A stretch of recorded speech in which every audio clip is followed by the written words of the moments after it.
These are my suggestions. I request you to please consider these suggestions. Thank you. Honorable Srimati Geeta alias Chandraprabha, 10 minutes. धन्यवाद महोदया। भारतीय वायुयान विधेयक 2024 पर बोलने का मुझे अवसर प्रदान किया, इसके लिए बहुत बहुत आभार। माननीय प्रधानमंत्री जी के कुशल नेतृत्व में आज देश विश्व की महाशक्ति बनने की ओर अग्रसर है। पिछले 10 वर्षों में नए भारत के निर्माण हेतु सरकार द्वारा अनेकों कदम उठाए गए हैं, जिसमें भारत की आज की ज़रूरतों के हिसाब से पुराने कानून को संशोधित किया गया है। इसी क्रम में इस विधेयक के माध्यम से 90 वर्ष के पुराने विमान अधिनियम को संशोधित किया जा रहा है। महोदया, मोदी सरकार द्वारा स्वतंत्रता से पूर्व के समय की निशानियों को हटाने हेतु 5 संकल्प तय किए गए हैं। यह विधेयक अंग्रेजों द्वारा वर्ष 1934 में बनाए गए कानून को परिवर्तित कर नए भारत की आवश्यकताओं के आधार पर नए विमानन नियमों का निर्माण किया जा रहा है। माननीय प्रधानमंत्री जी के नेतृत्व में पिछले 10 वर्षों में नागरिक उड्डयन क्षेत्र में देश में अद्वितीय प्रगति की गई है। 2014 के तुलना में हवाई यात्रा करने वाले यात्रियों की संख्या आज दोगुनी हो गई है। 2014 में देश में हवाई अड्डों की संख्या 74 थी, जो अब दोगुनी से भी अधिक बढ़कर लगभग 157 हो गई है। महोदया, मैं उत्तर प्रदेश से आती हूँ। उत्तर प्रदेश में 2014 में केवल 6 हवाई अड्डे थे। वर्तमान में राज्य में 10 हवाई अड्डे हैं तथा राज्य के 5 शहरों में हवाई अड्डों का निर्माण का कार्य प्रगति पर चल रहा है। नोएडा अंतर्राष्ट्रीय हवाई अड्डे का परिचालन शुरू होने के पश्चात उत्तर प्रदेश देश का एकमात्र राज्य बन जाएगा जहां 5 अंतर्राष्ट्रीय हवाई अड्डे स्थापित हैं। महोदया, पिछले 10 वर्षों में उत्तर प्रदेश में भी हवाई यात्रियों की संख्या दोगुनी से अधिक हुई है।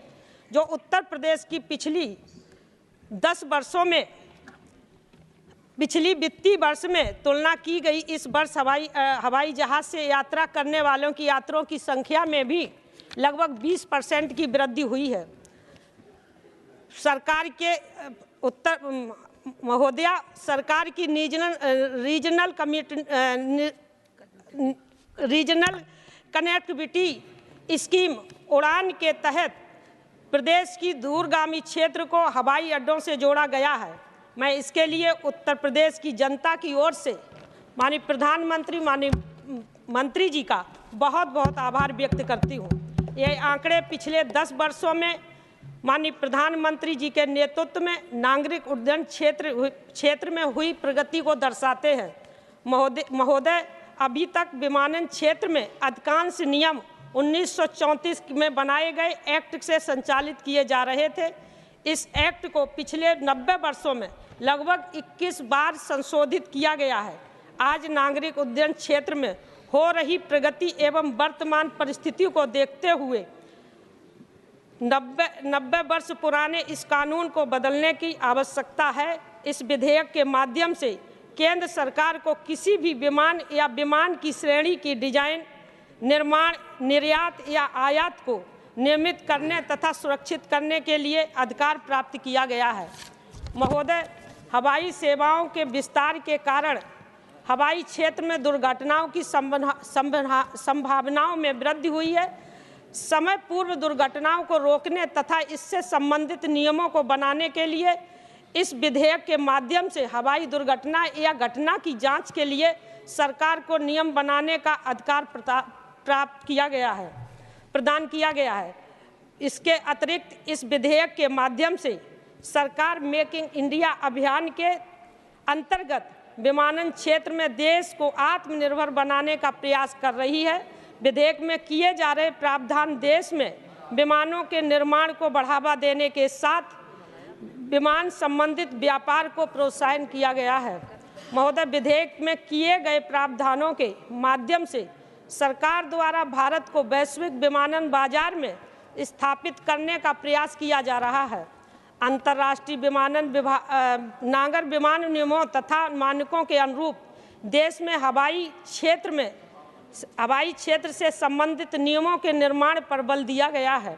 हवाई क्षेत्र में अंतर्राष्ट्रीय मानकों के अनुरूप व्यवस्थाओं से देश में स्वदेशी विमान निर्माण एवं विमान क्षेत्र से संबंधित अन्य गतिविधियों को प्रोत्साहन प्राप्त होगा। विमानन क्षेत्र की शिक्षा प्राप्त कर रहे देश के लाखों युवाओं को इस व्यवस्थाओं से रोजगार प्राप्त होगा।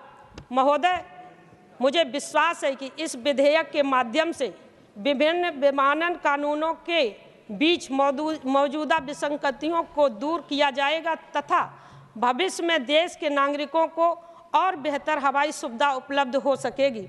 आज देश के विमानन क्षेत्र की प्रगति की दिशा में लाए गए इस विधेयक का मैं पुरजोर समर्थन करती हूँ। बहुत बहुत धन्यवाद।